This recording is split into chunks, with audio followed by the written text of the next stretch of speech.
Hello,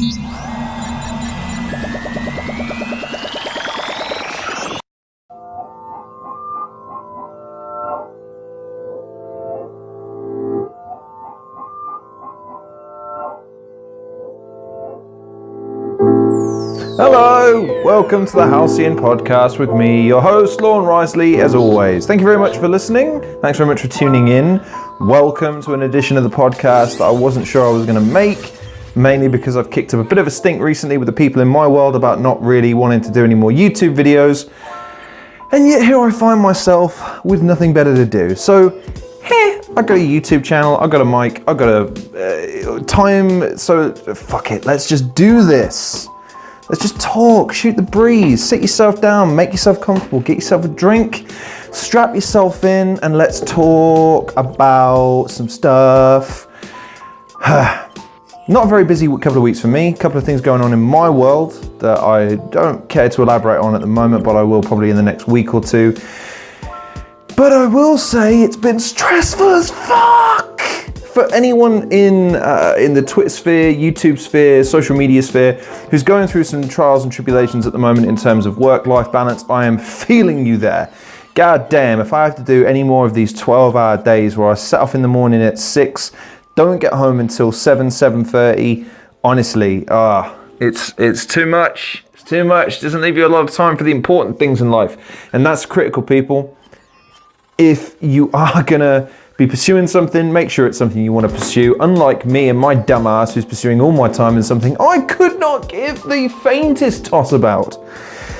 I would also like to say, it's been a refreshing period when I've been going through this lull of not wanting to make content, and I haven't really. I've uploaded a video yesterday.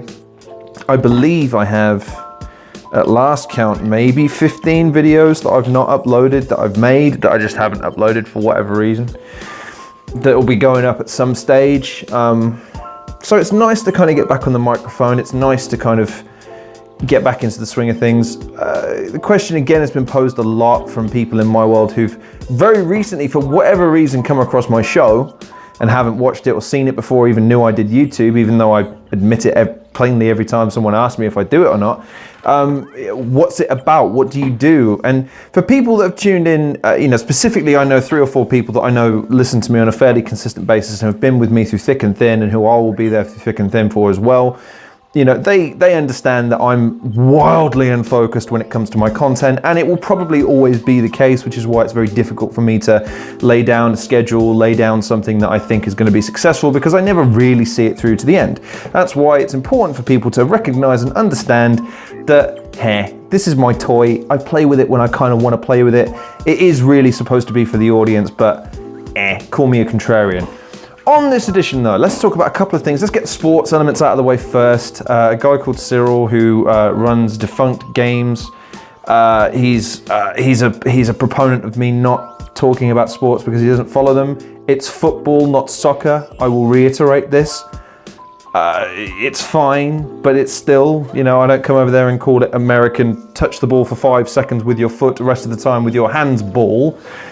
But anyway, point being is, let's get the sports things out of the way nice and early. Let's try and get that out of the way so I can talk about what it was that I really wanted to talk about on this episode. So, Arsenal got the first win. Yay. 3-1 against West Ham. Team we should be beating, but it took us the best part of 90 minutes to beat. 3-1 in the end. Yay. Great. What else we got? Henry, I don't think he should be coaching just yet. I think he should be finishing off his round as a number 2 and as an analyst. He's a bit young to be a proper coach. What else have we got here? Let's have a look. So, not really into my Formula 1, so let's not dwell on that. If anyone is, let me know in the comments what's going on in Formula 1 and if you want me to talk about it, but at the moment it's kind of the same old, same old. I think the Ozil situation is interesting from an Arsenal perspective, given that, he seems to be going through something at the moment, having just fresh off the back of a very poor World Cup. All these, the accusations going back and forth with him and the German FA. I think the critical thing out of that situation to remember is that his statement was so eloquent and so well put together, and yet people still fired back at him. So the guy can't really win in any given situation.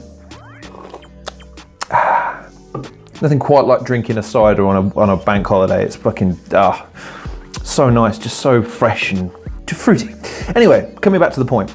So Ozil sat the game out against West Ham, wasn't even on the bench. The idea being that he was ill, despite reports that he had some kind of quote-unquote ground bust up with Unai Emery, which, to be honest, considering that he's probably guaranteed first starter status in his contract that he signed for God knows how much money, yeah, I'd be pretty pissed off too. However, Unai Emery is trying to establish his brand of football, and in most of these situations, there's going to be winners and losers in any given situation. Guendouzi, for instance, I'm still probably not pronouncing that right, but he seems to be a massive winner in this situation. Even though he's been brought in by Emery, Torreira seems to be somewhat of a loser. Xhaka seems to be a bit of a winner in this situation. Ramsey seems to be a winner in this situation. So it's still early days, and it's nice to get the points on the board, but I would have liked to have seen Ozil incorporated in some form or fashion, because he is a truly excellent player. I hate these comparisons people draw when they say he's lethargic or he's not interested or whatever. Listen, you need to watch him play. He is a silky smooth footballer and skillful as hell. I will defend him to the death, because he is one of our best players, if not the best, in terms of outright skill, and in terms of his achievements, it can't be criticised. So the fact that people still find a way to make him the scapegoat for Arsenal is frankly laughable. You don't criticise Ronaldo for his lack of defending ability. You don't criticise Lionel Messi for not chasing down. You don't criticise any other player of that kind of skill level for doing the jobs that they don't do. So why are they picking on Ozil? Well, again, because he's the most expensive player in a team that should be performing better. So it's silly, it's odd. It'll pass once Arsenal start winning a couple of games now that our fixture listing seems to be loosening off a little bit. For people that don't really follow football, I think it's important to note that Arsenal are a team that go through lulls up and down throughout the course of the season. But more often than not, our fans have become quite cynical. So you'll see papers using that as an attempt to use more negative storylines, comparisons between us and other teams that they seek to hype and build, as saying, well, they're better than Arsenal in this region, and this is the reason why they're better than Arsenal in this region. We're just a very easy target right now. So for people that don't follow football, that's where we're at as far as Arsenal are concerned. As far as Arsenal fans who may be listening to this podcast, and thank you so much for having a listen, you absolute legends. It's 3 games in. It's difficult to judge. We don't have the Champions League to worry about this season. So it's early days, and we have to see where we are around Christmas time once injuries and other things start setting in for other clubs who've had more prominent fixtures or have more involvement in the World Cup and things of that nature. So let's move on from football, because to be honest, there's not a tremendous amount other than that to talk about in football at the moment. Chelsea, you've got a couple of stories in the press and things like that. Silverstone, I think, was cancelled yesterday. The GP was there. My old man's a big fan of the old GP. Me, not so much, even though I totally understand the skill level that's involved in terms of racing motorcycles. Honestly, it's something that I dread the idea of ever having to be, like, even if someone paid me stupid money to do it, I'd probably still say, yeah, no, I'm good. But that's by the by. Today we've got, as far as football is concerned, you've got United Tottenham, which will be an interesting game to some degree. It just depends on what kind of United turn up, whether or not they park the bus or not. So let's move on from football now.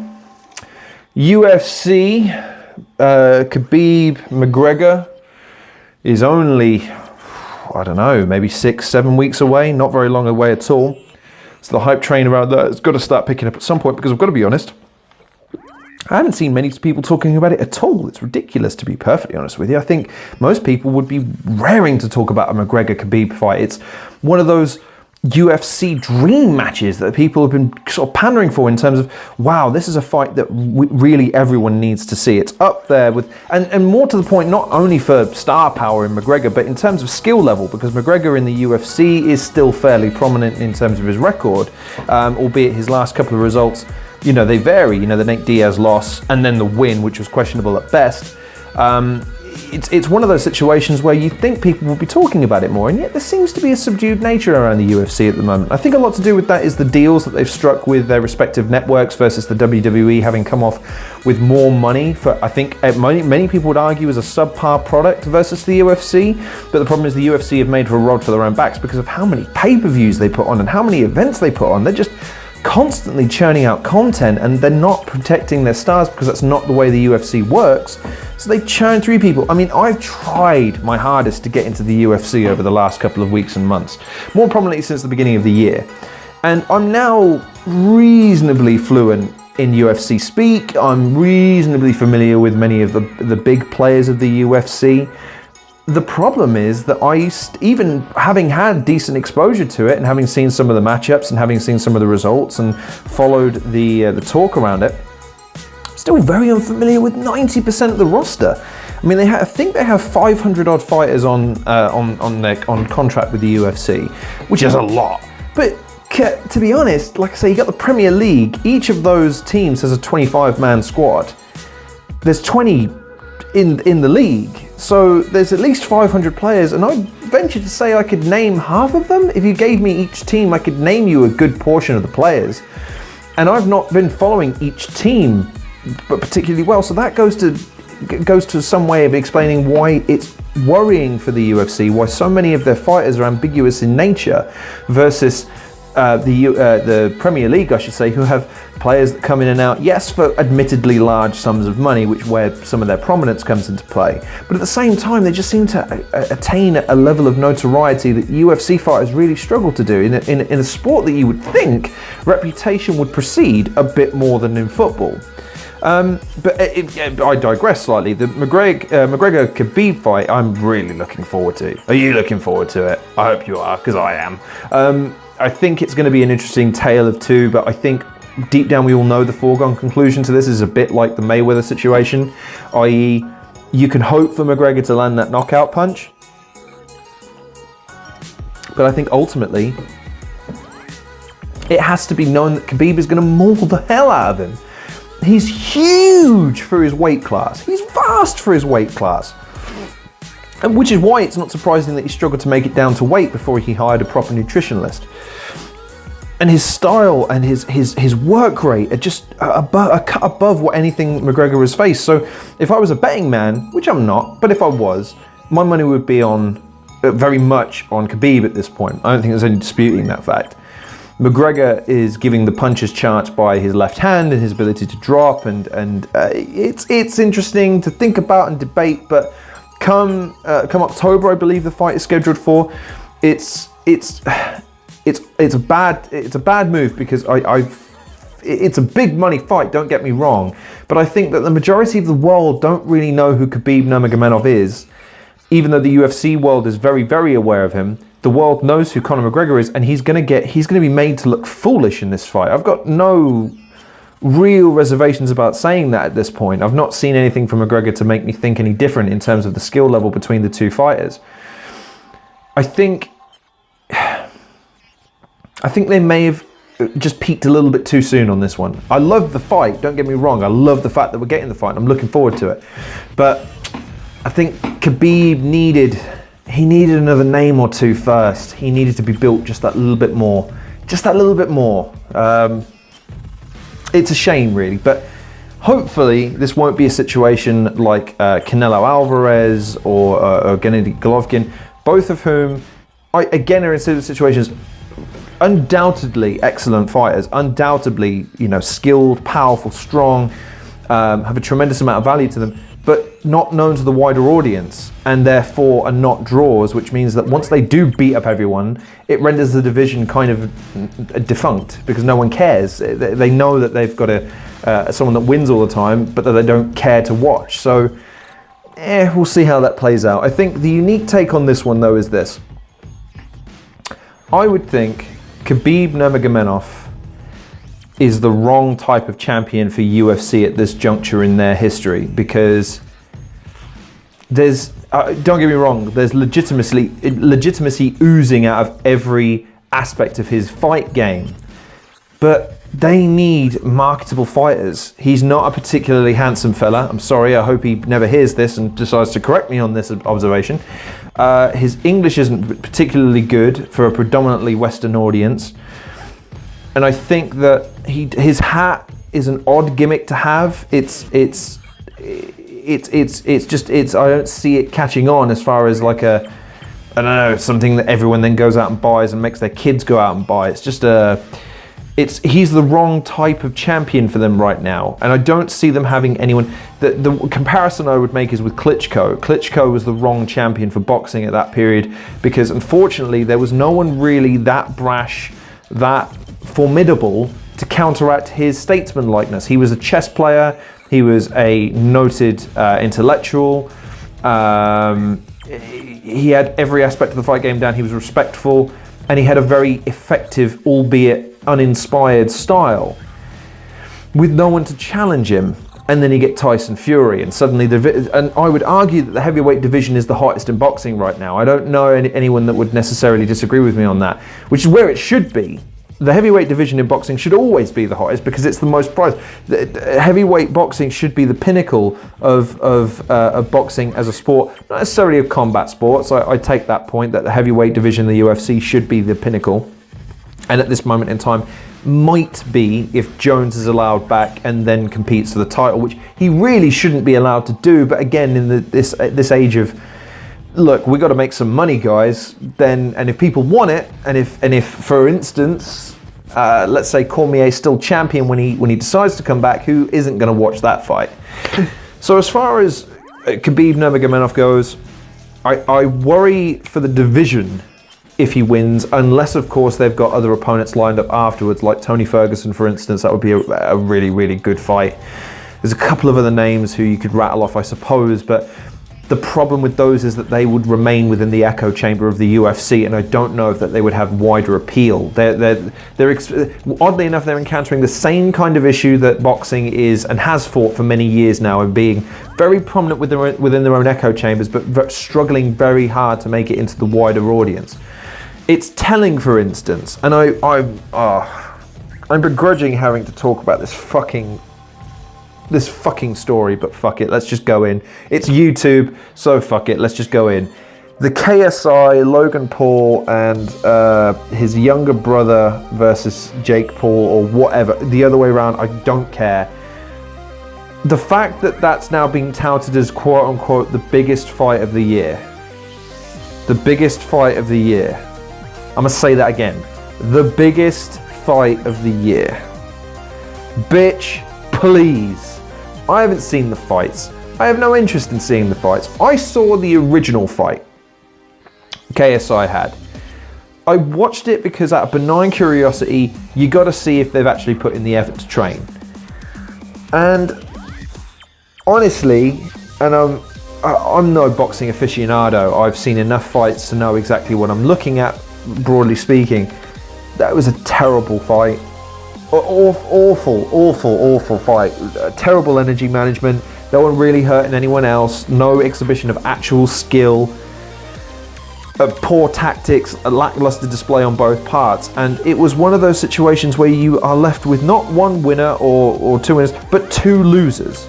And I can only imagine, considering one fight ended in a draw and the other one ended in a split decision. I don't think it ended in a knockout. Again, I haven't chased the result that much. It just kind of goes to show you what a mockery they're making. Now, I'm not to say that you can't have a boxing match as an amateur, but considering that I would imagine these guys had to get licenses from somewhere. And the only reason why they got licenses is because they were fighting someone of comparable skill and that they're both reasonably young and reasonably healthy. They both cut good figures on the weight, don't get me wrong. Good for them. They have decent physiques. People going mad on Twitter saying, whoa, they're shredded. Mate, bitch, please. You need to look at an actual boxer to see what shredded really is. It's an insult to shredding. But point is, when there are people who are claiming that is the fight of the year or the biggest fight of the year, that is an insult to the sport. It really is. And I, for one, hope they pack this bollocks in now, because it's the same with the diss track thing, the fact that they launch diss tracks at each other. Yeah, because rappers back in the day had no interest in following up on those lyrics, did they? Oh wait, no, they were shooting and killing each other. That was the point. That's why when you heard a diss track back in the day, you were like, holy shit, something could really happen from this. These guys are legitimately angry at each other to the point where they're willing to piss off their producers, they're willing to piss off their record labels by producing a song that might not sell that well. They're literally aiming it just at the person. It's made for an audience of one. But these diss tracks are not made like that. They're made for the audience of millions, which means that they're marketable and very, very easily spreadable. But that defies the point of a diss track. What the fuck is the point of the appeal to a wider audience when you're trying to go after one person? It completely misses the point. And it's the abuse of these genres and the redefining of what they're for that annoys me, because it's a flippant disregard of them and they execute them so poorly. It'd be different if KSI and Logan Paul got into a boxing ring and they exhibited just something about their boxing skills that made me think, oh well, actually at least it was half entertaining. And I've seen people on Twitter and other places defend it, saying, oh, it was a good event. Motherfucker, Disneyland's a good event. But I'm not expecting a fight to break out at any point, and if it do, it better be good. Mickey better be knocking Donald Duck the fuck out. Point is, if I go to a fight, I expect to see a good fight, not an entertaining event, quote unquote. Otherwise, why the fuck wouldn't you just go to a theatre or a movie or something like that? You go to a fight to see an entertaining fight, not an entertaining quote unquote event. Why do you think everyone was pissed off about Mayweather-McGregor to a certain extent? Because the fight wasn't actually that good. It wasn't entertaining to the certain extent. It was a foregone conclusion in most people's eyes, granted, but at the same time, I would argue that a lot of people walked away from that feeling just a little bit shortchanged with all the hype that was going in behind it. More so with the Pacquiao-Mayweather fight. Good Lord, did I feel like I'd been robbed that night of the 30 or 40 pounds I paid to watch that piece of shit. Anyway, remember Halcyon bringing peace and serenity back to gaming. So, anyway, point is, Khabib Nurmagomedov, and that it depends on your definition. I would argue that the biggest fight of the year so far was definitely Cormier Miocic, definitely, without shadow of a doubt. Miocic, arguably the greatest heavyweight of all time in the UFC history, certainly in terms of the linear title, defending it 3 times. And against stiff opposition, I might add. People are giving shit to Overeem now, but people forget what a fucking beast he was back in the day. Undefeated kickboxing champion out of Holland, I believe. And obviously, Francis Ngannou, who was touted as being the next big thing, obviously is starting to fall away. But Miocic had to make his way through 2 of those, and Cormier, I don't know, 6, 7 inches shorter. He's given away a lot of reach, but out-wrestled and then ultimately knocked him out. Great fight, and it sets up a bunch of different possibilities. I would argue that's the biggest fight of the year so far. If you want to define it back to boxing, that's when it gets a bit trickier, but I could name you 3 or 4 fucking fights that were bigger than that piece of shit. So please, don't insult people's intelligence by saying that it was the biggest fight of the year or it was entertaining. It weren't. And you say, well, yeah, didn't even watch it. I don't need to fucking watch it. I know what a piece of shit that thing was, because it was a farce. It was an exhibition between 2 people seeking. Look, people who. Okay, so I'm going to go off on a bit of a tangent here, but I'm going to come right back. Don't you worry. People who have a go at me for watching wrestling. You don't think you were being worked in that fight? You don't think that they never sat down at some point and say, look, if you don't hurt me, I won't hurt you. Let's just make this as big of a farce as we possibly can. Let's get as many eyeballs on this. Let's make some fucking money. And then if we draw, we'll do this again and make double the money. You don't think they sat down and did that? Come on now. Of course they did. Of course they did. Because they're not trained athletes. They're entertainers. That's what they're meant to do. The implication there being that they threw or fixed the fight, I'm not prepared to quite go that far, but I am prepared to say that there was an unspoken agreement between the 2 of them, or at least a verbal one, to say, hey, listen, let's not hurt each other here. We both got YouTube channels with faces that we need to maintain on this. Let's just let the vocality of our fans carry us through to the fight, and then we'll see what happens on the day. So it is what it is, but I ain't sweating anymore. I appreciate people that went to the fight. I know a couple of people that went to the fight. I know that you went there for certain entertainment purposes and things. I hope you had a great time. I really do. I hope you got your money's worth, because I don't like it when people piss away their money on things and it was shit. I hope you had fun. I really do. But just know, from my perspective, it was a non-event. It was one of those things that shouldn't have been given the time of day, and unfortunately, it's going to be the kind of thing that keeps being given the time of day, and that frustrates me in a way that I can only eloquate in a podcast. So, moving on to the next thing. Let's talk about something I don't usually talk about on this podcast anymore. I've done 6 episodes on my other channel, The Voracious Show. Excuse me. I hope you don't mind the sipping, by the way. I know that some YouTubers get shit for eating or drinking while they're doing videos. What I would say to people that are looking to get into YouTube or make channels, and in fact, someone, I won't name him, mentioned to me, he asked me how I do my podcasts in the way that I do, because I tend to do them in quite a free-flowing, organic way. I just speak off the cuff and say what's on my mind and frame it in the way that I want to frame it. I said, how do you do that? Well, you just make yourself comfy, man. Like right now, sitting in a chair, nicely air control, the temperature in the room's nice. Got myself a nice cold beverage. Got nothing but time, no pressure, plenty of charge on my laptop and my phone. You just kick it, man. That's what you just rap. You just let it loose. So I wanted to talk about the situation that arose over the last couple of weeks with Battlefield 5. Almost said Battlefront because there is controversy there, and I've just released a video on it. And if you haven't, you should go and watch it immediately. But as far as Battlefield 5 is concerned, I won't talk about the debating side of things. I'll talk about what I thought was interesting. What I thought was interesting was how I got into it. How I got into it was I saw Angry Joe posting a bunch of shit on Twitter, having debates and arguments and tweeting people with regards to people attacking him, and then him making a video explaining why he thought that the pre-order sales on the game were going to be down. Gave a couple of ideas, one of them being that the social justice warriors were going after the game for having a woman on the cover, a disabled woman in the trailer, and other things like that. And then the reaction to that being that it was EA going after gamers and calling them uneducated, and then the retort back, and it's devolved into an argument since. I, for lack of a better phrase, try to engage with people on Twitter at the grassroots level. I never really find myself tweeting the larger people. In this instance I did. One was a very flippant comment to Angry Joe himself, saying, I miss the days when he just used to do angry reviews and we'd watch them. End of story. The second one was to another YouTuber, I believe he's called The Quakening or The Quickening or whatever, where I found that his video was pretty disingenuous. What you'll find with my videos is that I try to give my opinion, and I will base it as much on fact and my own experience as I can. I very rarely make suppositions based on a narrative that I want to get over. I don't really have an agenda that I'm trying to push on anyone in terms of, well, you should watch my channel over someone else's. Like, let's take an example. GFY Productions, a very good friend of mine who produces YouTube content.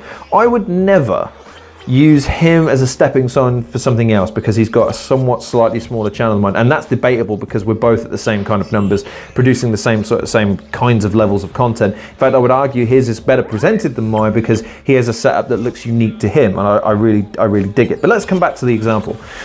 I don't take a video of his out of context, aim people's ire at him, say he said something he didn't, and then you attempt to build my channel off of his destruction. And I felt that the Quakening, or whatever the fuck this guy's name was, I felt he was attempting to instigate and incite people against Angry Joe, even going so far as to conflate his response to various comments with one of his. So he was going so far as to say, he didn't directly respond to me, but I'm going to treat it like he did. Well, no, he wasn't responding to you, so why are you attempting to make this about you? I think the interesting thing out of the whole situation is the misinformation and how quickly it can occur these days on Twitter. So you'll have to forgive me, this is a part of a podcast that I don't really do anymore. I tend to keep this sort of stuff for the Voracious Show, which will be making a return. I just don't know when. I don't have a topic that I'm particularly pissed off about that I want to talk about. But this is just a minor point that I wanted to make towards the back end of a podcast, which is kind of where we're up to here, is this. Misinformation tends to spread quite quickly, but what I will say, and this is the counter argument to being misinformed, is it was remarkably easy for me to find the facts of this situation. So just to lay it out on the line, the accusation from Angry Joe stemmed from a hashtag movement that was born out of the E3 trailer for Battlefield 5, whereby a woman was portrayed as being on the front lines of a war on the cover of a game. Moreover, that a disabled person in the trailer, I think it's a woman who has a hook for a hand, is displayed as being, again, somewhat involved in the combat of World War II. Hashtag blows up saying something to the effect of hashtag not my Battlefield 5, or not my Battlefield, I think it might have even been called, where people are slamming the game for its lack of historical accuracy as a result, and accusing the developers of succumbing to the social justice warrior trend that we're seeing, where people will get involved with things and over politicizing them.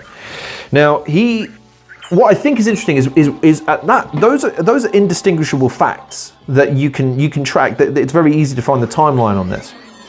Where it's been skewed is at this point when the developer, specifically one of the developers, one of the higher ups, was giving an interview, And he made a couple of comments, two of which I would argue have cost him dearly in this situation, considering the current climate we're in. Number one, he called people who thought that women are not on the front lines in World War II uneducated.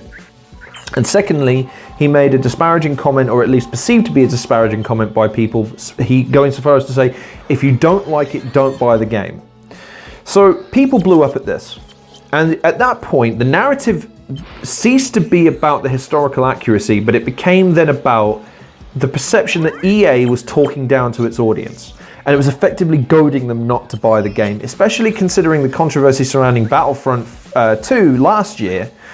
People were genuinely pissed off at this because they thought, well, hang on a second, after the treatment we had at your hands last year for a game that we were looking forward to immensely, and that you monetized to the point where we decided we weren't going to buy it, to the point where you then had to be told by Disney to pack it the fuck in, we would expect to be treated with more respect. That's not what happened. What happened was one developer made the comment as a response to a movement that was deeply rooted in the misogynistic viewpoint that women do not belong on the cover of a World War II game because they don't represent the atypical version of a soldier who people would assume fought. Which I dispute. It's a feeble excuse at best, because number one, none of you motherfuckers are historians. If anyone's listening to this podcast who was part of the Twitter conversation as far as the Battlefield issue, none of you motherfuckers are historians.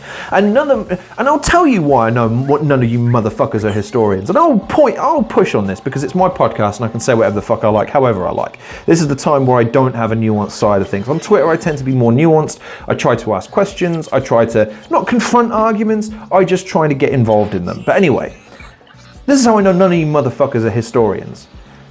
This shit happened within the space of 3 months.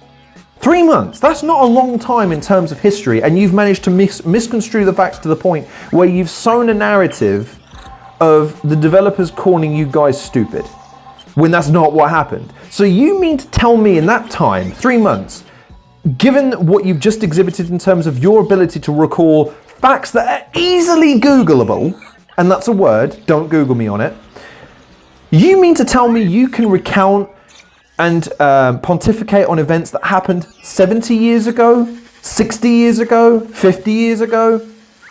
No, I refuse to buy that. I refuse to buy that for even a moment, because quite frankly, some of the arguments that I've seen since are laughable at best. The counter argument seems to be that it's historically inaccurate. Well, unfortunately, a white man may represent the typical version of a soldier in your mind, but you forget what the fuck it was called. It was called World War II, which meant that people from all parts of the world were involved in the conflict to some degree manner. I hail from England. We were once members of a thing called the Commonwealth, which we'll kind of brush to one side because it's not great how we came across it. But anyway, point being is, people from all members of the Commonwealth fought. Talking about people from Sri Lanka, Pakistan, Africa, Jamaica, and the Mediterranean. These are all different types of people who do not fit the original narrative of Caucasian white male hailing from England and or America. Even then, in America, there were black GIs that were sent over, that were sent home, and this is something that Americans don't like to digest, that were denied the same housing rights that GIs got when they came back, when they had houses subsidized by the American government to make sure that they could buy houses having come back from the war. And obviously in a deflated economy, so it made it difficult for them to earn money, so the government said, right, well, we'll do this to make it easier for you to get housing. They did not afford that right to black people that came home having fought in the same goddamn war. But they were just as involved. They had just as much of a stake. And this idea that, it was a well-known fact, women weren't on the front lines.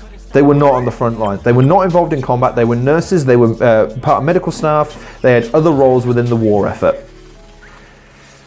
If you want to say that generalization, that's fine. If you want to say broadly speaking, that's fine. But you can't say there were none, because you don't know that for 100% certain. I know because you haven't researched it enough to know that that's not strictly speaking true. There are evidence of regiments and other countries having employed all female units, mind you, not just the fact that there were some women in it, all female units. But in times of war, do you really think there wouldn't be moments where a woman wouldn't pick up a gun to defend herself?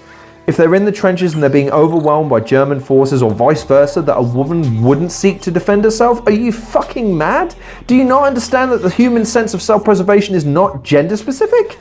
Now the counter argument as well, this was a particularly interesting debate that I had, was with a female gamer who argued that this is social justice warriors' attempts to instigate and to run the rule over gaming by employing more tactics in order to pressure gamers and developers into accepting this idea that women have historically, as well as biologically, always been equal, and that's that.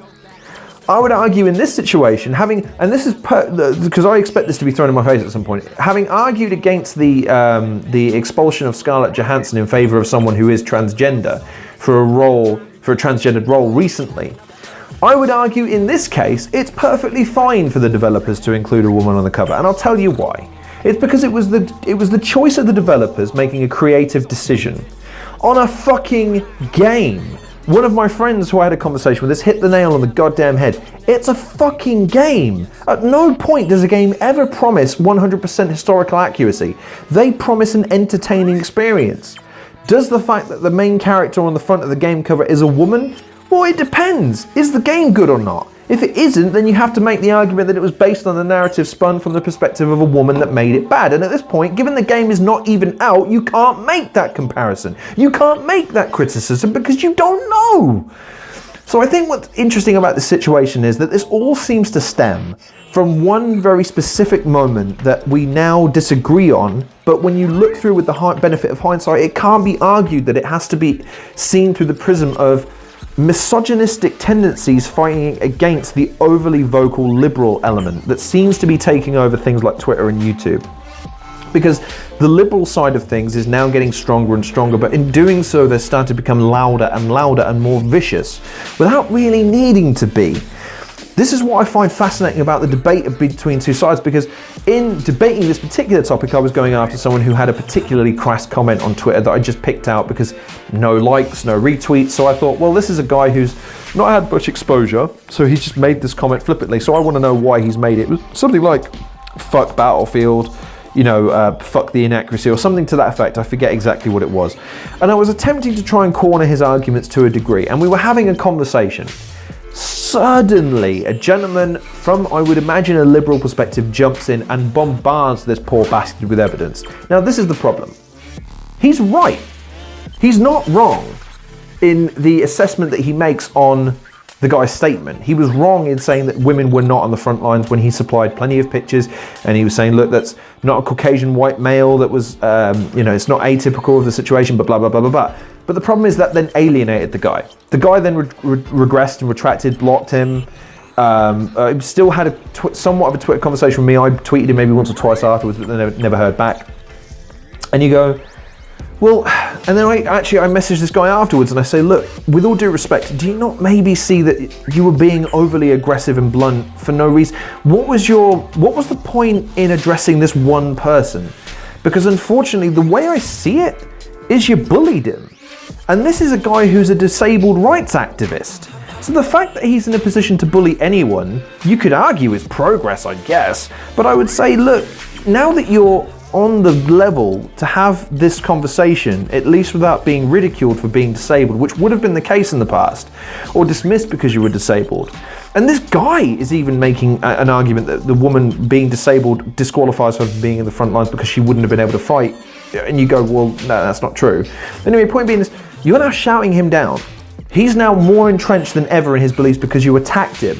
You presented him with facts, sure, but sometimes that's not enough. Sometimes it warrants a degree of patience and understanding. You have to explain your arguments with more nuance. You can't just say outright you're wrong all the time. Sometimes, yes. Sometimes you have to make a statement. You have to say, look, you are just wrong on this. It doesn't matter what you say or what narrative you're spinning, you are wrong. But very seldom does that actually equate to a positive conversation with some kind of positive, constructive outcome. You have to be more nuanced in this. So what I found interesting about this whole debacle was how if the liberal side of things, or even the right-hand side of things, wanted to win, There's an easy way of doing so. Stick to the facts and try to be a bit more nuanced about the situation, because I was genuinely making inroads with that guy. The problem then became when, even if the guy was right, using blunt force trauma as a defense, as a debate mechanism, versus the right who, let's be honest, have their machinations just like the left do. It's a tough time to try and debate people. It's a tough time to try and get conversations, narrative going. But whichever side figures this out first, in terms of, listen, we have our facts. We know the situation inside and out, and we're prepared to debate you, but we're not prepared to simply be shouted down, and we're not prepared to shout you down either. We're trying to have a conversation. We're trying to have dialogue.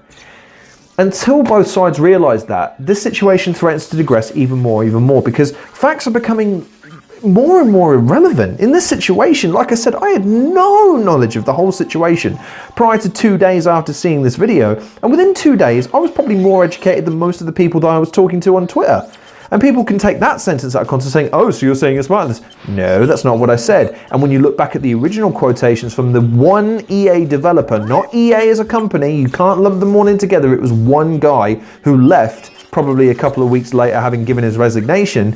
He called them uneducated for assuming that women were not on the front lines when that wasn't the case historically. There's evidence to the contrary. Were they en masse? No, but that's not what the right had said. That's not what the original hashtag movement were pontificating. So this idea that they're antagonizing each other just spins out of control.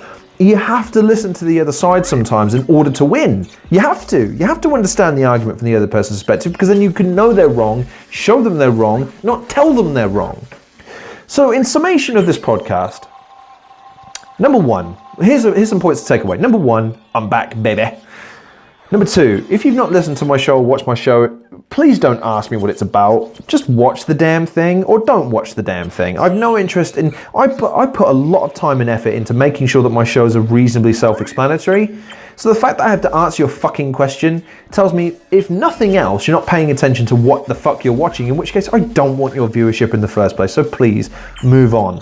Thirdly, as far as the sporting element goes, I will continue to talk about sports as much as I can on this podcast, not necessarily on the Voracious Show unless it pertains to something that I think is worth debating. And finally, when it comes to debate, I keep harping on about this, it's important more now than ever to listen. You have to take on board the opinion of the other side to a certain degree, even if your ultimate goal is to use what they say in an attempt to dissuade them from their arguments. It's critical. It's why defense and prosecutions are given time on both sides in order for juries to hear both sides of the argument, and it's whoever puts forward the most persuasive and well-rounded argument that usually wins the day, and who has the most evidence, obviously. So, to bring this podcast to a close, I want to say thank you to anyone who takes the time to have a listen. I really appreciate it. I hope you've made yourselves comfortable. I hope you've kicked back. I hope whatever you've been doing as you've heard me ramble on for the past 45 minutes or so has been productive, has made you happy, has made your life more wholesome and wonderful. I hope you're staying tuned. I will be dropping more videos as we go. Like I said, I'm not necessarily making anything new, but out of courtesy to one of the gentlemen who listens to my show, I will start making podcasts again, because, hey, I'm nothing if not a people pleaser. So, thanks very much for listening to this edition of the Halcyon podcast. Please like, share, subscribe. Check out some of the other content creators in the description below. Follow me on Twitter. And as always, take care of yourselves. And I'll see you guys on the next episode of the Halcyon podcast.